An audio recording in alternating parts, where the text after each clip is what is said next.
In the warmth of Mrs. Brusick's culinary class, the familiar hum of chatter and the smell of fresh ingredients filled the air. Colton, Zach, Chris, and their classmate Thomas were gathered around their cooking station preparing a simple recipe, something to do with baking bread. Mrs. Brusick moved from table to table, offering gentle guidance, but at their station, a different kind of conversation was brewing. Hey guys, what do you think would happen if I put a fork in the toaster, then put that toaster inside a microwave, and then put the microwave inside an oven, and then set the oven off in a forest? The room fell silent for a second as Colton, Zach, and Chris froze, processing the bizarre suggestion. Flour dust hovered in the air, the whirring of the nearby stand mixer the only sound as their brains tried to catch up with the randomness of Thomas's question. Dude, why would you even think of that? That's literally insane. What's going on in your head? Yeah, Thomas, you've come up with some weird stuff before, but wow, that's some next level chaos. Are you secretly planning to burn down a forest or something? That's not just random, man. That's the kind of thing a future arsonist would dream up. You're not planning anything, are you? I mean, come on, I'm just asking questions. It's hypothetical. You can't say you're not at least a little curious. Curious about what? Watching the world burn because you put every household appliance into each other? Dude, if you do that, you're basically asking for an explosion that takes out half the forest. What's next? Setting fire to the school kitchen? Yep, this is how it starts. Today he's asking about toasters and microwaves in ovens, and next thing you know, he'll be sneaking matches into the woods. Yeah, seriously, Thomas. One day, you're going to end up on the news. Teenager sets forest ablaze in bizarre toaster microwave oven incident. They'll call you Thomas the Arsonist. The group erupted in laughter, the absurdity of the scenario making it impossible not to joke about. Even Thomas, who had initially posed the question with some seriousness, started laughing along with them. Boys, what's so funny over there?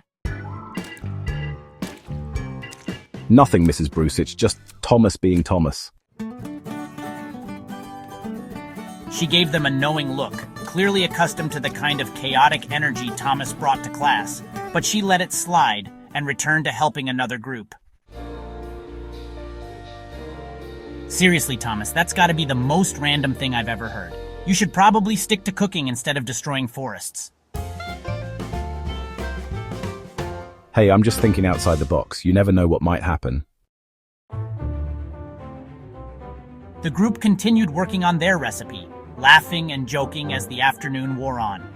But none of them knew that in the weeks to come, Thomas's seemingly bizarre hypothetical question would become a frightening reality. The joking about him being an arsonist wouldn't seem so funny anymore when the headlines started talking about fires in the woods, and a suspect who matched Thomas's strange sense of chaos. For now, though, the day was just another in culinary class with friends and laughter, and the thought of Thomas actually acting on his wild ideas seemed nothing more than a joke. Later that night, in the dimly lit dining room of Thomas's house, the air was heavy with the faint smell of smoke, though not from the fireplace. Thomas sat at the table, idly twirling a matchstick between his fingers as his parents, seated across from him, were in the middle of one of their usual talks. Thomas, we need to have a conversation about family tradition. You know what the letter A stands for, right? Arson. The letter A stands for arson. That's right, son. That's the spirit. It's in your blood. Our family's been lighting fires, figuratively and literally, for generations. And now it's your turn to carry on the legacy. Oh, I know, Dad. And guess what? I figured out a couple more letters today. Oh, enlighten us, dear. The letter C, that stands for commit arson. That's my boy. And the letter D? The letter D stands for don't come near me, I'm going to commit arson. Oh, Thomas, we've raised you so well. You're really growing into your own now. You're finally understanding the importance of family tradition. Our ancestors have been committing arson for centuries. You know, your great-grandfather was responsible for the infamous warehouse fire back in the 50s. It's in your blood, son. Yes, and your aunt set the record for the most bonfires in 1 year. It's a proud heritage. But now, Thomas, it's your turn. I know. I've been thinking about it a lot. There's a forest not too far from here that I've been eyeing. That's the spirit. You've got to be bold. But remember, you're not just doing this for yourself. You're doing this for the family name. You're going to make us proud, Thomas. And when you do, the world will know the legacy of our family. Thomas's heart swelled with pride at their words. In his mind, the jokes from earlier in the day had become a reality. He wasn't just some kid with bizarre thoughts anymore. He was part of something bigger, something that stretched back generations. And now, it was his turn to leave his mark, to take his place in the family's long, fiery history. We know you'll make the right choices. And remember, whatever you set ablaze, make sure it counts. Thomas watched them leave the room, his mind racing with possibilities. The flicker of the matchstick in his hand seemed to mirror the flicker of excitement growing in his chest. This wasn't just some joke anymore. He was ready to commit to the legacy his family had passed down and to set the world on fire one blaze at a time. All right, class. Today we're going across the street to the nature center and walking trail. You can explore, talk amongst yourselves, and enjoy the fresh air, but remember, stay where I can see you. The group of friends exchanged excited glances, buzzing with the prospect of a little freedom away from the structured confines of the gym. It wasn't often that Mr. Walters let them roam freely, and they were eager to make the most of it. They quickly followed the class out of the gym and through the doors of the high school, crossing the street toward the nature center. You guys remember that huge stick I found last time we were here? That thing was a monster. I swear it was like a tree branch, but better. We gotta find it again. You and that stick. You seriously want to show Mr. Walters a giant stick? What's he going to do? Give it an award? It was pretty epic, though. If we find it again, we could at least freak Mr. Walters out with it. He'd probably just shake his head like he always does. Thomas, walking beside them, seemed unusually quiet, but no one paid much attention at first. They were too focused on finding Zach's legendary stick. The group bantered and joked as they made their way deeper into the trail, surrounded by trees and the sound of birds chirping in the distance. The sunlight filtered through the leaves, casting dappled shadows on the ground as they walked.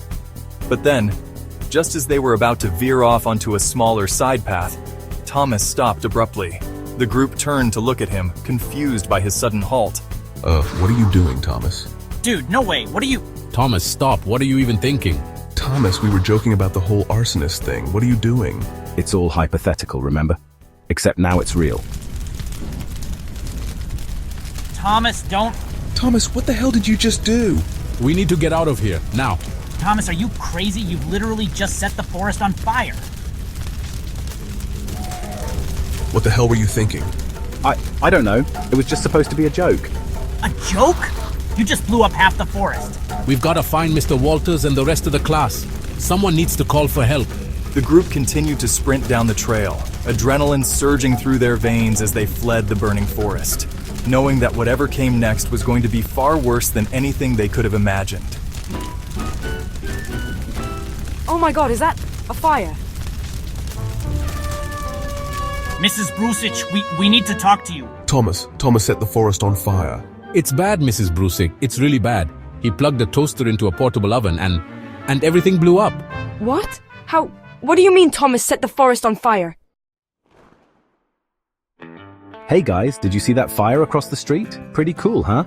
What the hell, Thomas? You just set the whole forest on fire, and you're acting like it's nothing? We're all going to be in so much trouble. Do you have any idea what you've done? People could get hurt, Thomas. This isn't some joke. What is wrong with you? You guys have no idea. You haven't even seen the best part yet. Thomas, what did you do? Oh, I set the kitchen on fire too. Just a little grease fire. You know, for fun. It's no big deal, really. People will start evacuating soon. You what? What is wrong with you, Thomas? It's actually pretty simple. I poured some oil on the stove, cranked it up, and when the grease started popping, I threw in a couple of rags. Grease fires spread fast, man. It was kind of awesome. You should have seen the flames. Thomas, do you realize you could have set the entire school on fire? Yeah, probably. It's not a big deal. It's in my blood anyway. My family's been arsonists for generations. You're insane. Guys, we're trapped. We're going to die in here. Colton, man, I just want you to know, in case this is it, I really appreciate your friendship. Even though I'm an introvert and hate being around people, you've been a great friend. We're not gonna die today. Then what do we do? Mr. Rence, you need to get here right now. Thomas set the school on fire. The halls are blocked by flames, and we're trapped in Mrs. Brusic's classroom. Colton, what's going on? I'm at Target right now, teaching a student how to navigate a store while blind. What's the emergency? Only your supersonic speed van can get us out. It's reinforced. It can drive through the flames. Well, why didn't you start the conversation with that?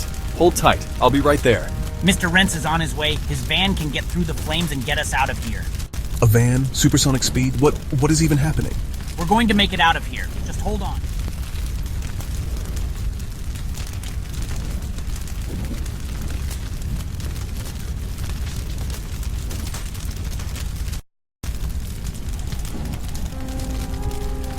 Flames roared down the hallway of the school, the heat oppressive as Colton, Zach, Chris, and Mrs. Brusick huddled in the classroom. The smoke was thickening, and time was running out. The fire alarm blared overhead, but it was barely audible over the crackling of burning walls. Suddenly, the sound of an engine revving echoed through the hallways, louder than the fire. Colton and the group ran to the window, looking out through the smoke. It was Mr. Rence's supersonic speed van, barreling down the hallway, its reinforced frame crashing through flames and debris with ease. There he is! Colton shouted, relief flooding through him as Mr. Rence expertly maneuvered the van through the fire-engulfed hallway. The van blasted through the flames, unscathed, and skidded to a halt just outside the classroom door. Without missing a beat, the van plowed into the classroom wall, breaking through with a screech of metal and concrete. Mrs. Brusick, her nerves frayed from the chaos, blinked at the sight of the van now sitting in the middle of her classroom. Normally she would have been furious, but today was different. She stared at the van for a moment, then turned to Mr. Rence, who leaned out of the driver's window with a nonchalant expression. For the first time in my life, I'm happy you've driven into my classroom, even though it's usually the most annoying thing in the world. Glad to be of service. Now everyone into the van. We don't have much time. The group scrambled toward the van as the fire began to consume the walls of the classroom. Colton, Zach, Chris, and Mrs. Brusich quickly climbed inside, but just as Thomas moved to hop into the van, the group exchanged panicked glances. No way, Thomas! Stay away! Wait, guys, what's going on? Why are you locking me out? You just set the school on fire, Thomas! We're not taking you with us! You're a menace, dude. You're on your own. Time to go. He called out. He hit the gas, and the van screeched as it peeled out of the classroom, leaving Thomas behind in the flames. Mr. Rence expertly navigated the van through the inferno, crashing through debris and driving through the burning hallways until they were out of the school and onto the road away from the chaos. As the group settled into their seats trying to catch their breath, Colton's phone buzzed. He frowned, pulling it from his pocket. It was a call from Thomas. Colton, what now? Thomas? What the hell do you want, Thomas? Hey, Colton. So, I did something? Again. Colton, what did you do this time? Thomas? You ever heard of the Great Chicago Fire from a couple 100 years ago? Yeah, I figured it was time to bring it back. In style. Mr. Rence had just driven the van into Chicago, and as they looked out the window, their eyes widened in horror. Several streets were engulfed in flames, the sky above the city thick with smoke. Fires spread across buildings, lighting up the skyline in a blazing inferno. It was chaos. Cars were overturned, people were running in every direction, and the fire was spreading rapidly, just like the one Thomas had set at the school. Thomas, you see it, don't you? The second Chicago fire, brought to you by yours truly. Colton, Thomas, what have you done? Zach, he's insane. Chris, we're in so much trouble. This is on a whole new level. The call disconnected, leaving the group in stunned silence as they watched Chicago burn around them. The real fight had just begun. As Mr. Rence's reinforced van barreled down the fire-ridden streets of Chicago, the group's eyes darted from one burning building to the next. The flames roared higher, licking at the sky while the heat poured through the windows of the van. Chaos surrounded them. People were fleeing, cars were honking, and sirens wailed in the distance. Amidst all of this, Colton, Zach, Chris, and Mr. Rence tried to figure out what their next move would be. Then, through the haze of smoke and heat, they saw him. Standing in front of the Museum of Science and Industry, which was dangerously close to being consumed by the inferno, was Thomas. He held a small lighter in his hand, flicking it casually as he stared at the grand building before him, his eyes gleaming with the excitement of destruction. Colton, there he is. Of course, the museum. That psychopath is really going to burn down everything. We have to stop him now before he sets this whole place on fire. Looks like we're going to have to fight fire with, well, whatever we've got. The group jumped out of the van, their eyes locked on Thomas as they surrounded him. Thomas grinned as they approached, his fingers hovering over the lighter, clearly not afraid of them. Colton, Thomas, you've got to stop this. You're going to burn the entire city down. You guys still don't get it, do you? This is my destiny. My family has been lighting things on fire for generations, and now, it's my turn. Colton, take that. Stop being such a freak! You're not going to get away with this, Thomas. You think throwing trash at me is going to stop me? Pathetic!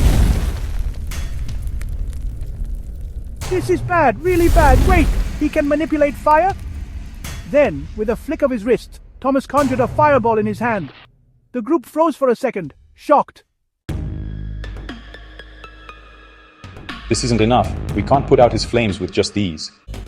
Here, maybe we can put out the flames with these. There's no way we can... We need someone who knows how to deal with this kind of chaos. Someone like Mr. Dugan. Thomas isn't just some normal psycho, he's a deranged arsonist who can control fire. We're way out of our league here. We can't fight him alone. We need help. Someone just as crazy as he is. We need a plan. If we're going to stop him, we're going to need more than water bottles and garbage.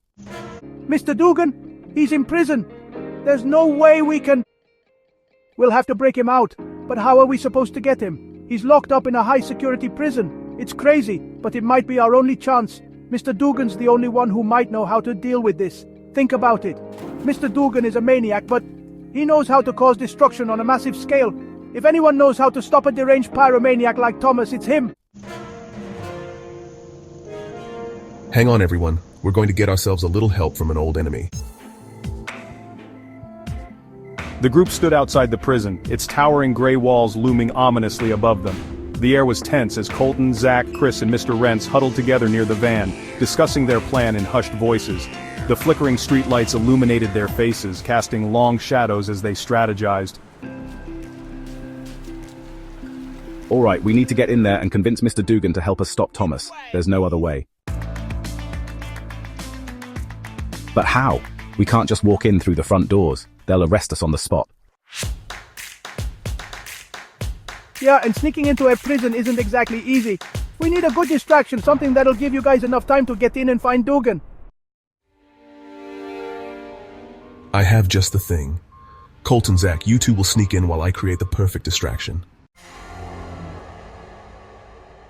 What kind of distraction?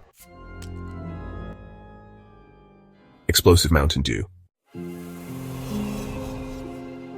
Wait, you're going to blow a hole in the prison wall? Precisely. I'll use the explosive Mountain Dew to create a blast big enough to draw everyone's attention. The guards will rush to investigate, and while they're distracted, you and Colton will slip inside and find Mr. Dugan. Chris and I will stay back and keep the van ready for a quick getaway. And you're sure this will work? It'll work. Trust me. The explosion will cause enough chaos that no one will be paying attention to you two sneaking inside. All right, let's do it. With the plan set, Mr. Rence opened the trunk of the van and pulled out a bottle of his infamous explosive Mountain Dew. The liquid inside glowed faintly, its bubbling fizz a sign of the volatile reaction brewing within. He turned to the group, holding the bottle carefully. Stand back, everyone. Mr. Rence raised the bottle, his arm steady as he aimed toward the southern wall of the prison. With a determined flick of his wrist, he hurled the bottle of explosive Mountain Dew at the wall. The bottle hit the stone with a deafening boom. An explosion of bright blue and green colors erupted in the night, filling the air with a fizzy, nuclear-like glow. The wall shattered in an instant, chunks of concrete flying everywhere as the explosion ripped through the southern side of the prison. Fizzy neon-colored bubbles spread through the air, hissing as they splattered against the ground. That'll do it. Go now. Colton and Zach didn't waste a second. As the chaos of the explosion unfolded, they sprinted toward the gaping hole in the prison wall. Smoke and debris swirled around them as they climbed through the rubble, making their way into the heart of the prison, unseen by the panicked guards. Inside his cell, Mr. Dugan sat on his metal bench, staring at the ceiling in boredom. Nothing exciting ever happened in prison, and he had long since resigned himself to the monotonous routine of his days. But tonight, something was different. What the hell was that? Meanwhile, in the prison's main office, a group of officers sat around a table discussing a recent case. The quiet murmur of their conversation was abruptly cut off by the sound of the explosion. What the? Did you hear that? That came from the southern wall. We need to check it out now. Could be a jailbreak, or someone's trying to bust someone out. We need to lock this place down. As they arrived at the southern wall, their worst fears were confirmed. A massive hole had been blown through the concrete, and debris littered the ground. Smoke and the faint glow of the explosion still hung in the air, but there was no sign of what, or who, had caused it. What the hell happened here? How does something like this even... Before they could finish their thought, Colton and Zach were already deep inside the prison, moving quickly through the halls as alarms began to sound. They kept low, avoiding the guards who were rushing to the site of the explosion. We've got to find Dugan. He's our only shot at stopping Thomas. He's in cell block D. Let's move. The two of them crept through the corridors, knowing that time was running out. Meanwhile, Mr. Dugan stood at the bars of his cell, a twisted grin beginning to form on his face as the sounds of chaos reached his ears. Well, well, well. Looks like something interesting is finally happening. Colton and Zach moved stealthily through the dimly lit corridors of the prison, dodging the few guards still running toward the site of the explosion. Alarms blared through the facility, their deafening sound bouncing off the concrete walls, but the two of them pressed on, determined to find Mr. Dugan. They knew exactly where he was being held, cell block D, the place reserved for the most dangerous criminals. As they approached Mr. Dugan's cell, they could see the familiar figure sitting on the edge of his cot, his broad shoulders hunched over, his hands clasped together. He hadn't noticed them yet, but when the two got close enough, Mr. Dugan's head snapped up and his expression instantly turned from curiosity to seething rage. Well, well, well. Look who decided to pay me a visit. The same little punks who helped that idiot, Mr. Rence, blow me off the roof with his stupid Mountain Dew. What the hell do you two want? I should have burned you alive back then. We need your help. My help? My help?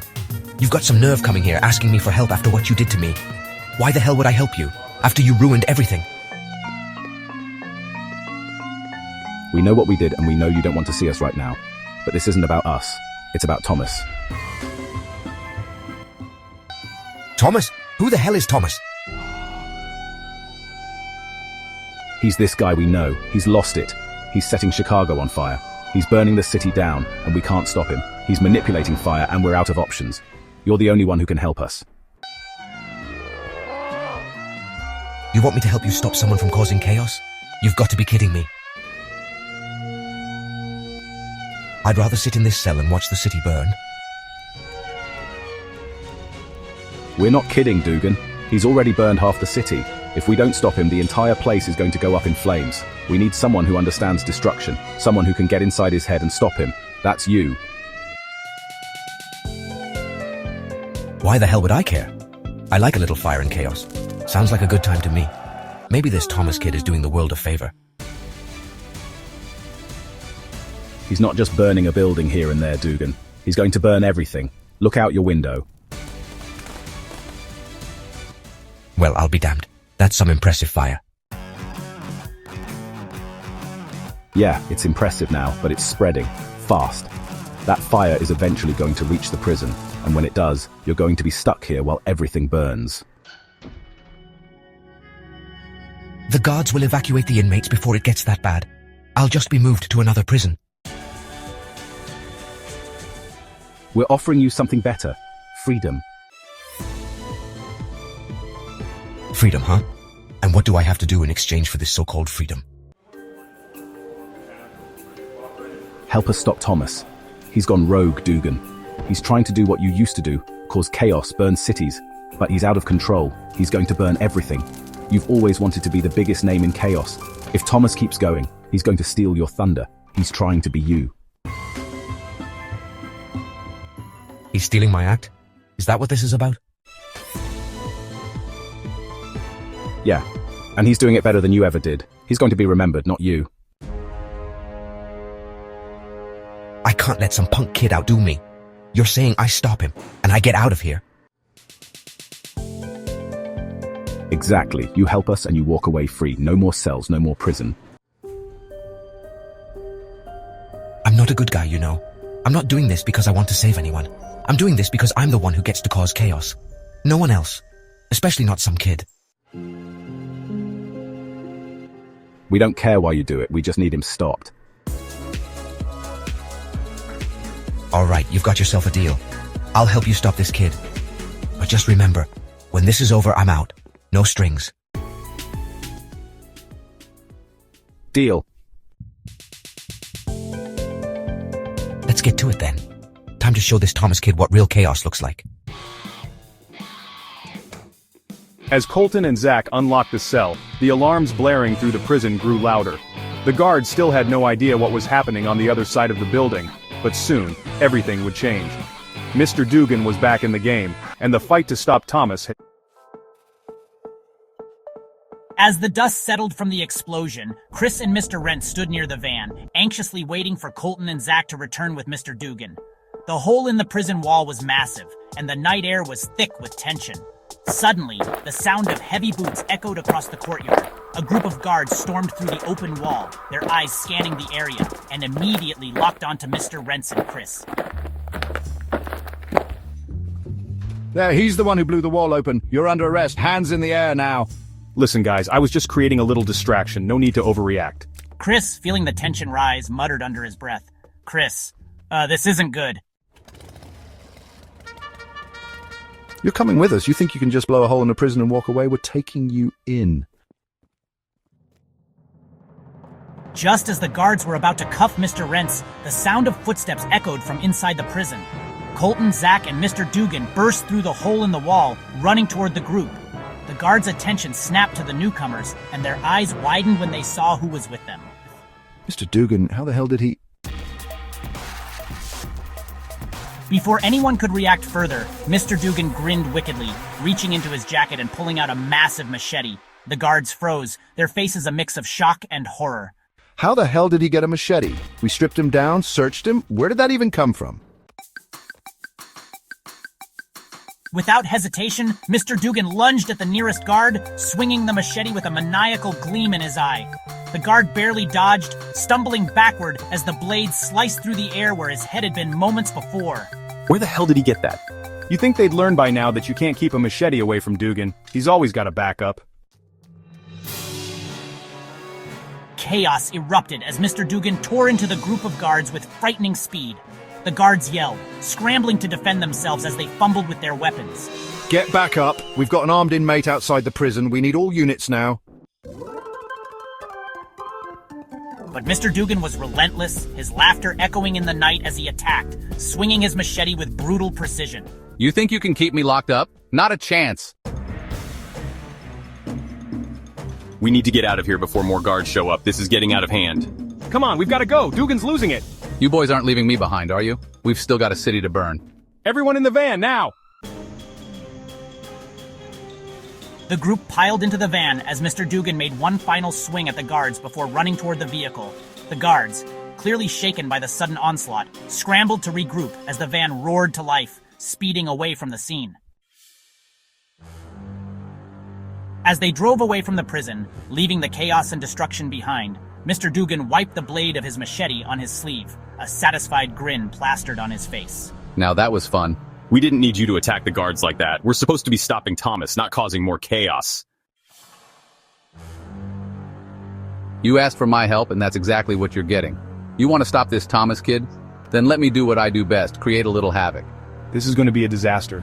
It's already a disaster. But Dugan's right. He's chaos incarnate. And we're going to need that if we're going to stop Thomas.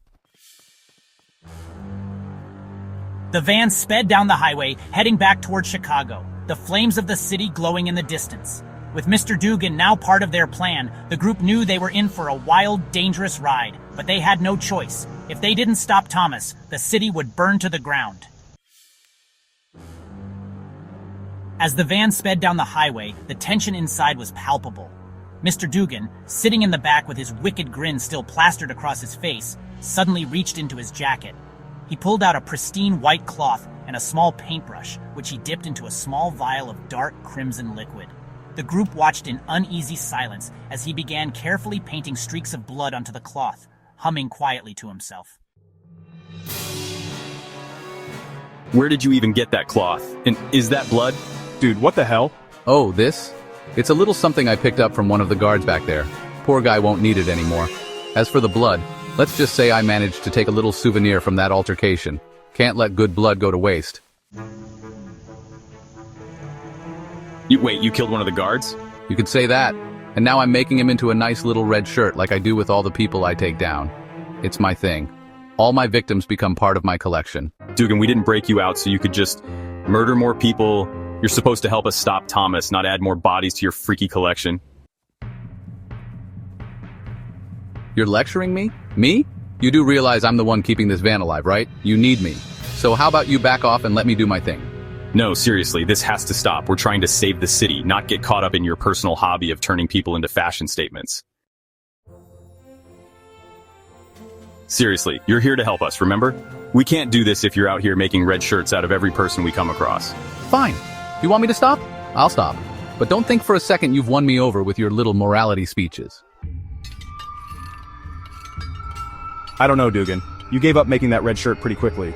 You sure you're not going soft? Yeah, I mean, 3 teenagers and a guy you used to try to kill managed to talk you down. Are you losing your touch? Soft? You think I'm going soft? I don't know, man. You seem pretty tame right now. Maybe you're starting to like us. Maybe we can all become friends after this is over. You know, hang out, grab a drink. You seem like the kind of guy who could use a friend or two. Sure, but if we're being honest, you did put the red shirt away. I'd say that's progress. You 3 are infuriating, but don't think for a second I've gone soft. Whatever you say, Dugan. The mood in the van lightened, despite the underlying tension. For now, they had managed to keep Mr. Dugan from spiraling further into his psychotic habits, but they knew it wouldn't last forever. Thomas was still out there, and the fires of Chicago were still burning.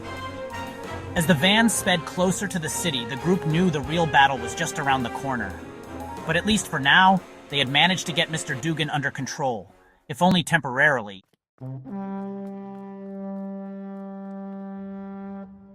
As the van sped down the highway, leaving the chaos of the prison behind, the group sat in tense silence.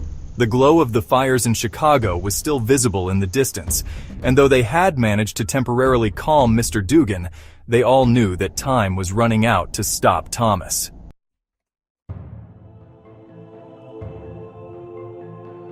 So where do we go now?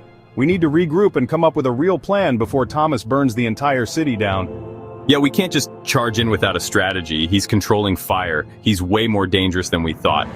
We need somewhere quiet, away from all the chaos, so we can figure out our next move. But where? I know just the place. We should head to the old abandoned warehouse, back where I used to make my red shirts.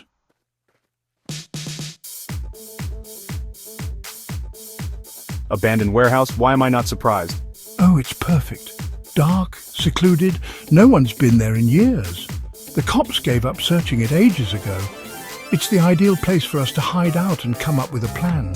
Plus, there's plenty of space for me to get creative if the need arises. Get creative? You're not planning to start making red shirts again, are you? Relax, kid. I'll keep the red shirts on hold for now, but trust me, it's the perfect spot. No one will find us there, and we can take our time figuring out how to deal with your little firebug friend.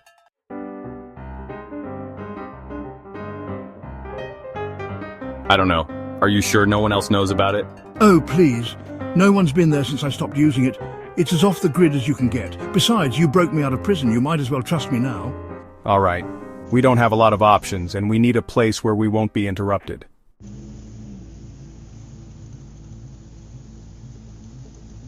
I'm not thrilled about going to a place where Dugan used to, do his thing, but he's right. It's probably our best bet. We can't plan out in the open.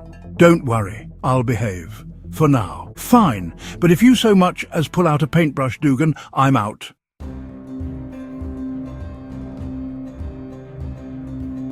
With their destination decided, Mr. Rence adjusted the steering wheel and turned the van off the highway, heading toward the outskirts of town. As they drove, the streets grew darker, more deserted, and the once lively city lights faded into the distance. The tension in the van simmered as everyone remained on edge, knowing the warehouse would be the calm before the storm. After what felt like an eternity of driving, the van pulled up to a crumbling, derelict warehouse at the far edge of the city. The building loomed in the darkness, its windows broken, and the once sturdy walls now covered in graffiti and overgrown vines. It was clear that no one had been here in a long time, just as Dugan had said.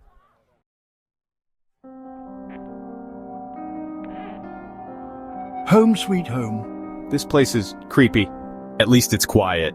We need to get inside and figure out how we're going to stop Thomas. He's not going to wait for us.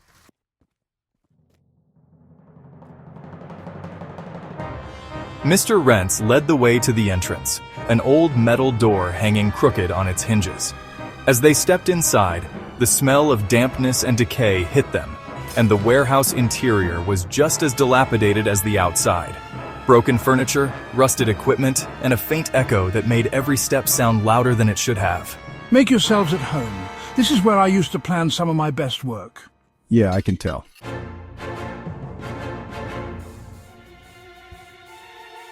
All right, Dugan, we're here. Now we need to figure out how to stop Thomas before it's too late. Oh, don't worry, I've got a few ideas. This Thomas kid thinks he can out-chaos me. I'll show him what real destruction looks like. The group gathered around the table, their nerves still on edge as they prepared to face the fiery storm that awaited them. In the dark, abandoned warehouse, they knew they were running out of time, and Thomas was only growing stronger. The fight for Chicago was far from over.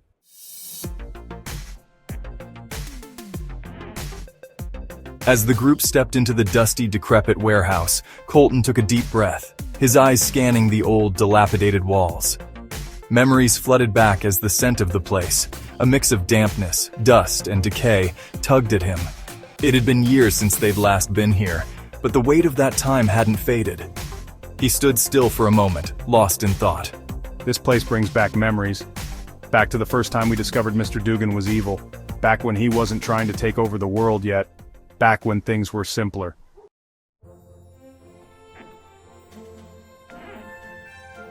Wait, you mean when Dugan was still your math teacher?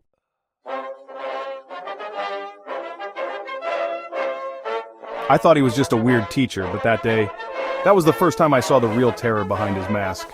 He wanted me to learn his twisted art form, dragged me here to this warehouse, and forced me to help him make red shirts. One day after school, Dugan kidnapped me.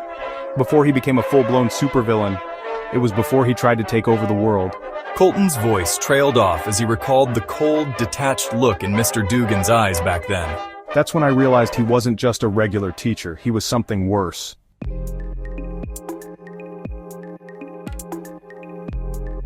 That's how we found out he was dangerous. You barely made it out that day, and not long after that he tried to take over the world. All right, let's go over what we know. Thomas is your classmate, right? He glanced at Colton, Zach, and Chris, who nodded. He's clearly gone rogue. He's controlling fire and he's burning the city down.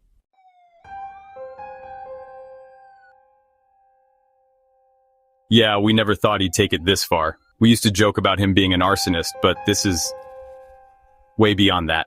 We have no idea where he learned to control fire. It's like he's been keeping that power hidden until now.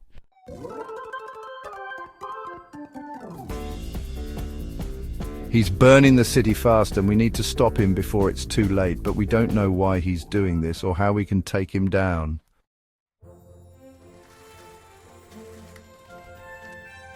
Thomas? Wait a second. Thomas, that's who we're talking about? Yeah, you know him? You're telling me the Thomas we're trying to stop is Thomas, my Thomas, one of my students?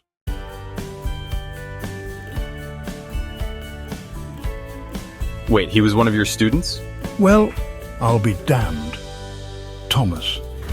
That scrawny little kid who used to sit in the back of my class, barely paying attention, always muttering weird stuff under his breath. I knew there was something off about him, but I didn't think he had this kind of potential. You taught him?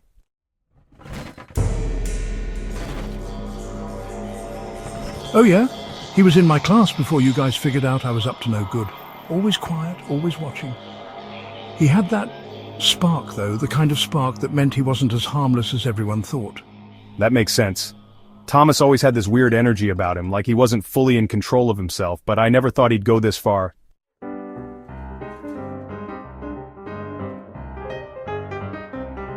Well, this makes things more interesting, doesn't it? A former student of mine, taking after my legacy of chaos. Looks like I did a better job as a teacher than I thought. Yeah, well, your legacy of chaos is about to burn down the entire city if we don't stop him.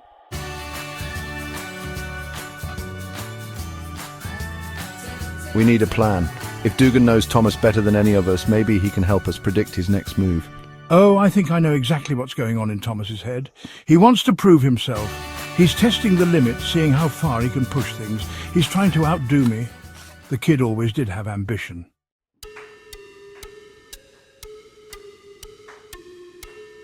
Great, so how do we stop him?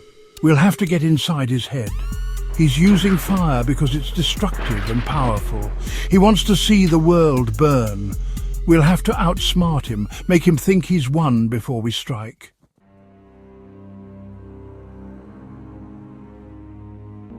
So, what's the plan? We lure him into a trap, let him think he's in control, then we take him down before he realizes what's happening.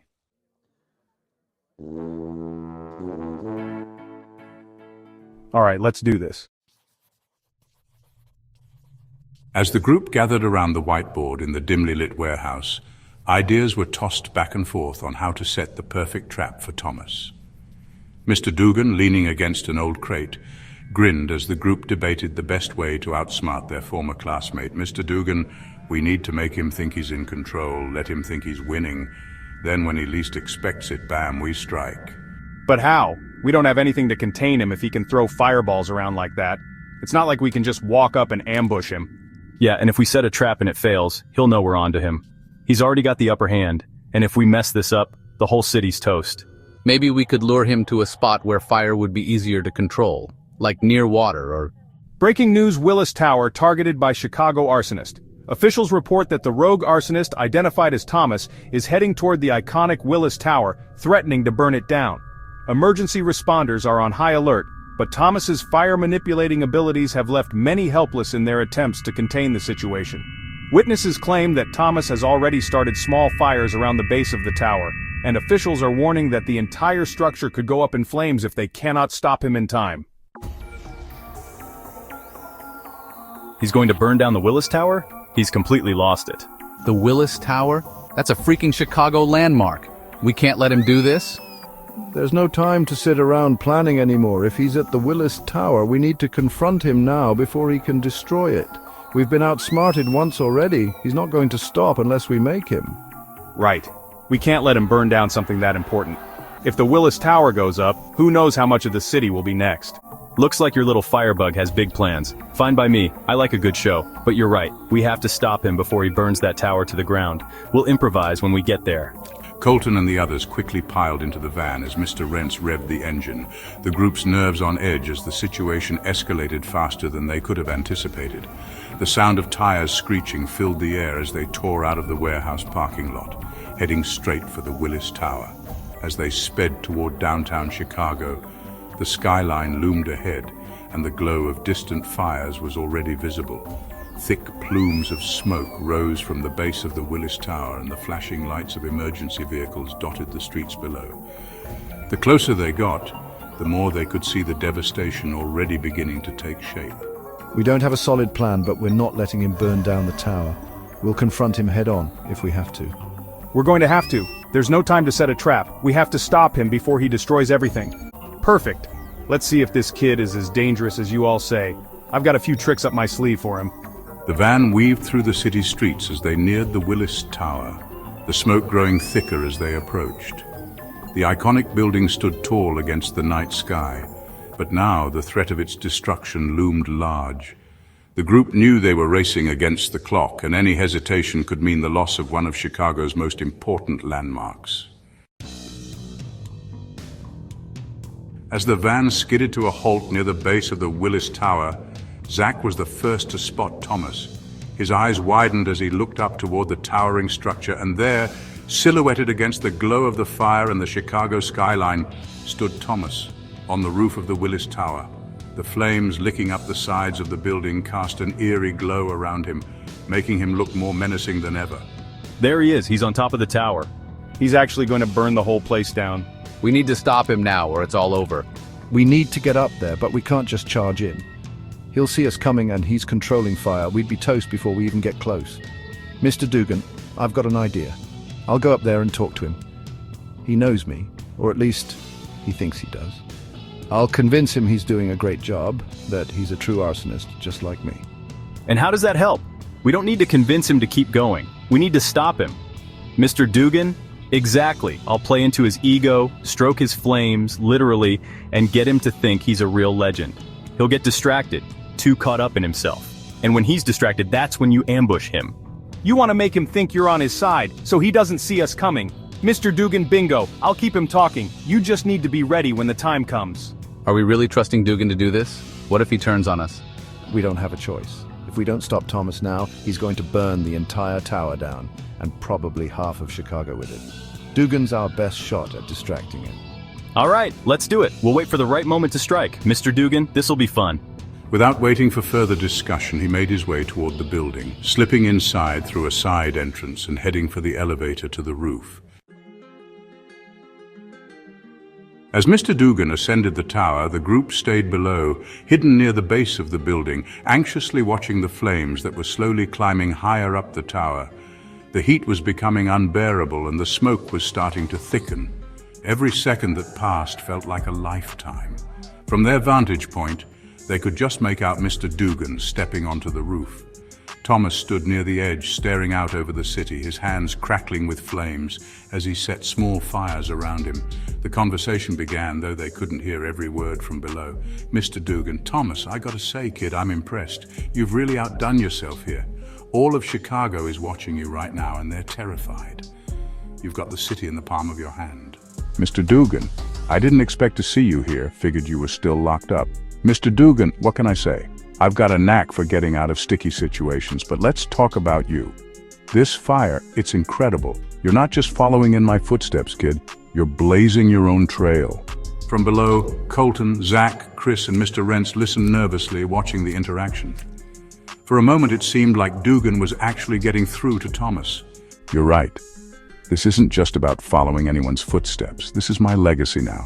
I'm going to make this fire bigger, something no one will ever forget. It's working too well. He's getting more confident. I'll make it so big, people will remember this day for centuries.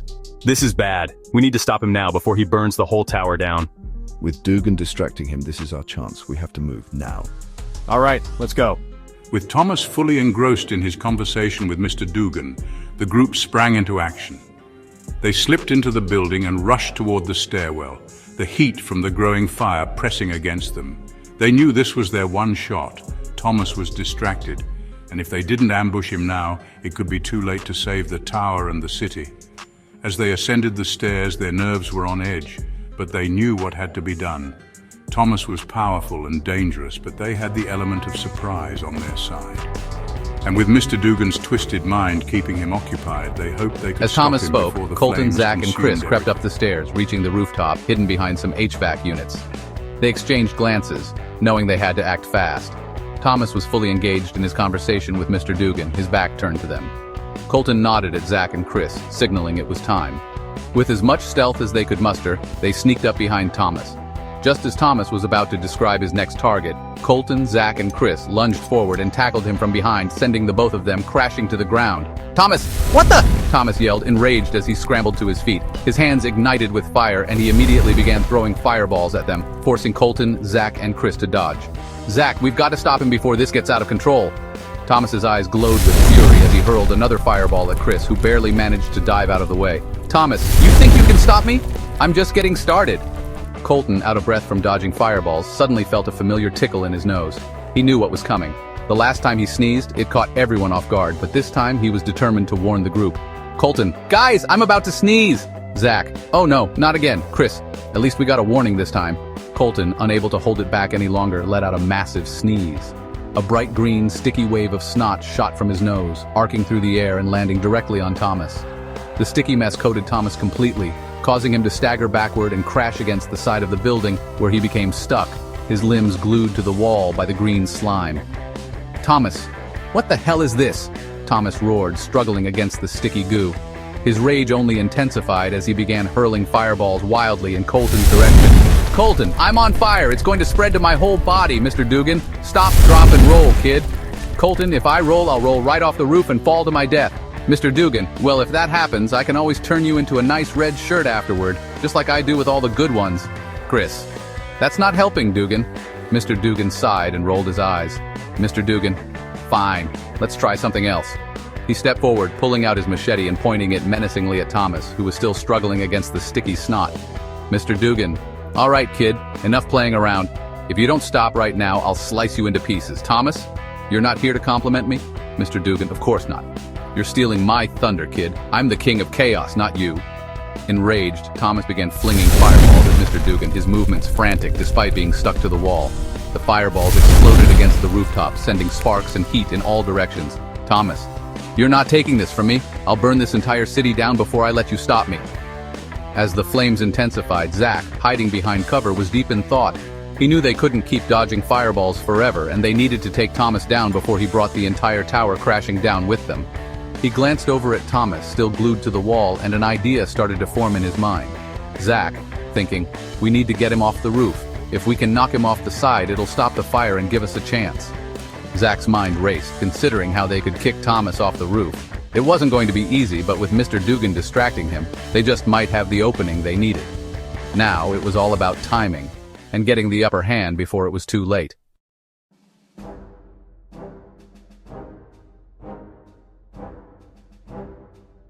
As they bickered, their focus entirely on each other, Zach saw his chance. He had been waiting for the perfect moment, and now, with Thomas distracted, it was time to act. Without hesitation, Zach sprinted forward, his adrenaline surging, and launched himself at Thomas. "Zach, this ends now!" With all the force he could muster, Zach kicked Thomas square in the chest, sending him flying backward. At that exact moment down below, Mr. Rence had devised his own plan. He had pulled out a bottle of his explosive Mountain Dew and was watching the events unfold from a distance. Seeing Thomas fall, he made a split-second decision. "Mr. Rence, let's add a little something extra." Mr. Rence muttered to himself as he hurled the explosive Mountain Dew toward Thomas. The bottle spun through the air, its trajectory perfect. It hit Thomas right in the neck as he plummeted, sending him spiraling even faster toward the ground. And then, boom! The bottle exploded mid-air, sending a massive shockwave through the sky. The shockwave reverberated through the night, and as Thomas continued to fall, the combination of the explosive Mountain Dew and the burning structure below him created a cataclysmic reaction. Thomas landed right on top of a fiery building, and at that exact moment, the final explosion occurred. The explosion was enormous, larger than anyone could have anticipated. The fire, combined with the volatile Mountain Dew, unleashed an unimaginable blast that lit up the entire sky. The shockwave spread outward, consuming everything in its path. Buildings collapsed, streets were torn apart, and within seconds the entire city of Chicago was engulfed in flames. Colton, Zach, Chris, Mr. Rence, and Mr. Dugan could only watch as the explosion expanded toward them, the sheer power of it overwhelming. And then, everything went black.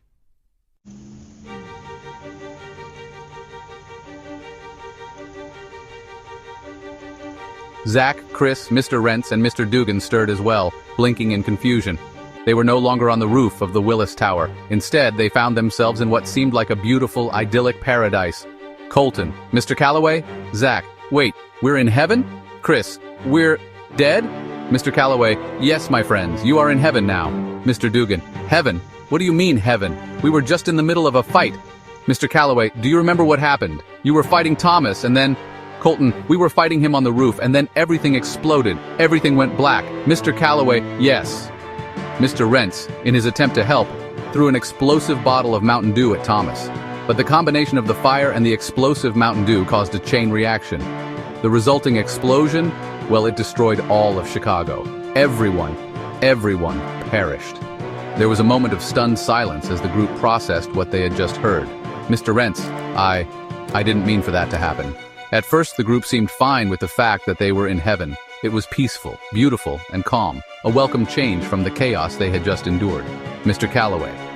However, I must warn you, heaven comes with a few rules. There are a few things you'll have to give up. The group exchanged uneasy glances. Mr. Calloway, Mr. Rence, I'm afraid there is no Mountain Dew in heaven.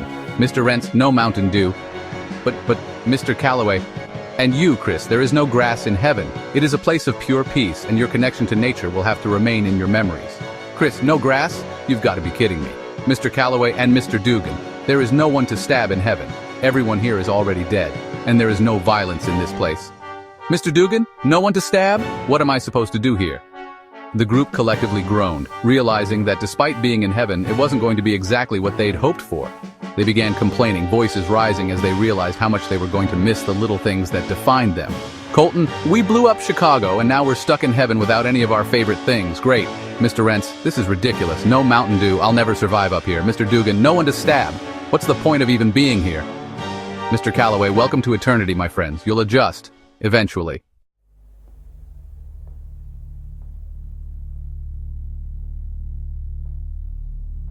Mr. Calloway, isn't there something you can do? I mean, we're grateful to be here and all, but we blew up Chicago. Everyone's gone and we don't even have the little things that kept us going. Yeah, I don't know if I can survive up here without grass. There's got to be a way to fix this. I mean, no offense, but an eternity without Mountain Dew is, well, it's unbearable. There has to be another option. Mr. Dugan, what am I supposed to do if I can't stab anyone? I'm a man of action, not some angel who just sits around all day doing nothing. Mr. Calloway listened patiently as they all pleaded their cases, his expression thoughtful. After a long moment, he sighed and looked at them with a hint of sympathy. Mr. Calloway, I understand that this isn't what you were expecting.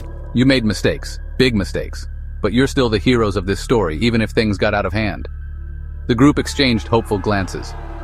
Mr. Calloway, there is one thing I can do, but it comes with conditions. Anything. We'll do whatever it takes. Mr. Calloway, if you, Mr. Dugan, can stop killing people and turning them into red shirts, and if you make peace with Colton, Zach, Chris, and Mr. Rence, I will reset the world to just before the explosion that destroyed Chicago.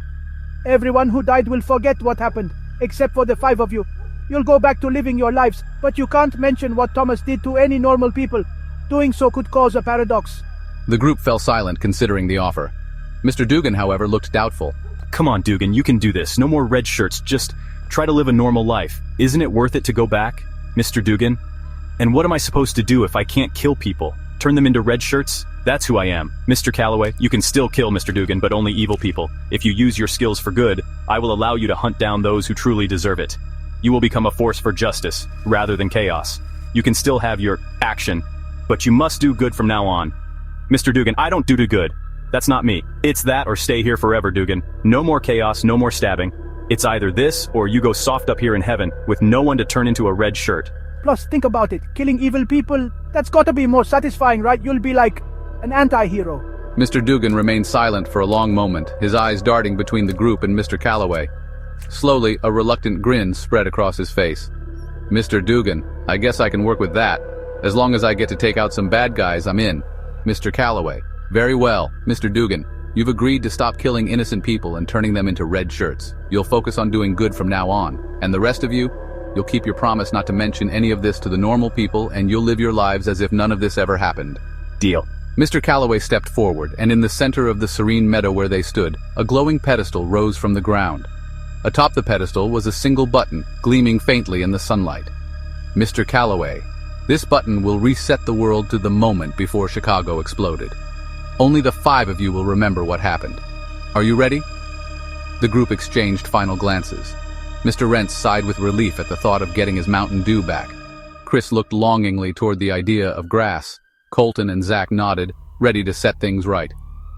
Mr. Dugan, all right, let's do this. Colton stepped forward, placing his hand on the button. With a deep breath, he pressed it.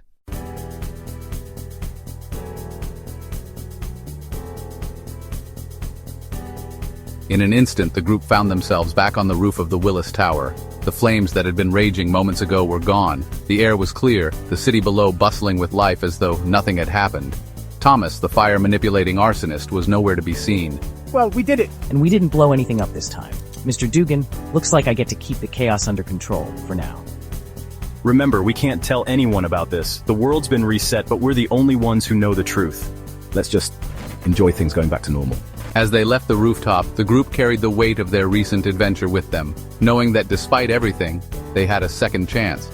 And though Mr. Dugan's methods might still be questionable, at least now, he was doing some good.